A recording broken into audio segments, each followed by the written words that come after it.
Hi, my name is Stephen McGee and I'm the author of Curing Electromagnetic Hypersensitivity. And we're here to look into these experiments. Now, the interesting thing about this table is it's filled with very good looking Dieffenbachia plants. Now, for people who've been following along with my channel, they'll realize that since 2011 I've actually been aware that I could not grow this plant in my home. And today I know the reason why that plant would not grow in my home was because my home had been polluted with biologically harmful radio wave fields from the local transmitter towers.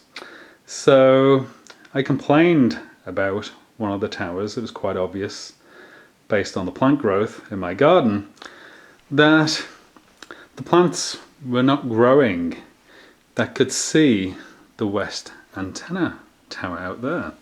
So all the plants that you see out there, they were all showing stress that wasn't appearing in other plants throughout my garden. And out there behind the trees is a antenna tower that is about 700 meters away, or 2,300 feet. So I complained about that antenna tower, and an antenna system was quietly removed without my knowledge, and I noticed it had been removed sometime afterwards. And the other thing I noticed was every plant experiment that I started in 2014 is growing perfectly. So there is nothing to experiment with because the plants no longer deform. So the reason why I'm showing you this table is this table has all of the Dieffenbachia plants on it that were started in 2014, and it's now a year on. So this is the April and March 2014 plant experiments that we're looking at, and it's a year on. It's now April 2015, and we're going to look at them. So over here, this dense plant, it's got so big that I've had to put it into a different pot. So this is a Schumann resonance experiment. You see the headphones in there. So this gets Schumann resonances from a little MP3 player daily. And this is what it looks like. So we've got very nice Dieffenbachia leaves coming up. So this one over here, this is a DC voltage experiment. If we go down here, we can see its label. So this was an April 2014 plant. As you can see, we've got very, very nice growth on this plant.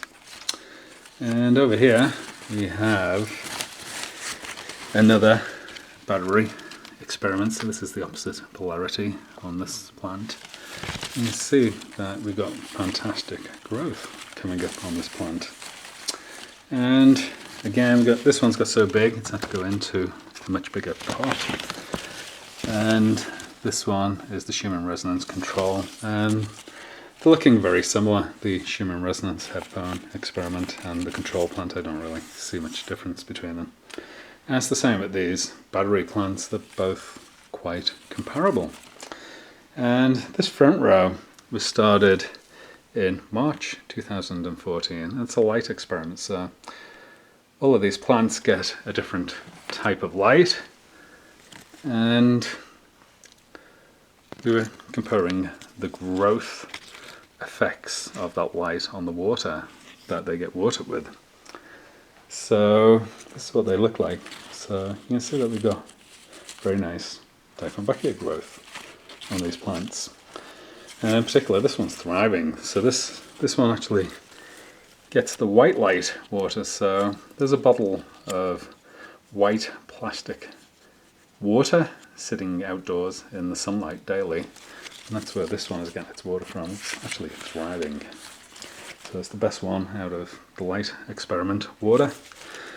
And this one here, this one's the control, and this one's showing the worst growth, and this one actually gets watered from a glass bottle, solar irradiated water.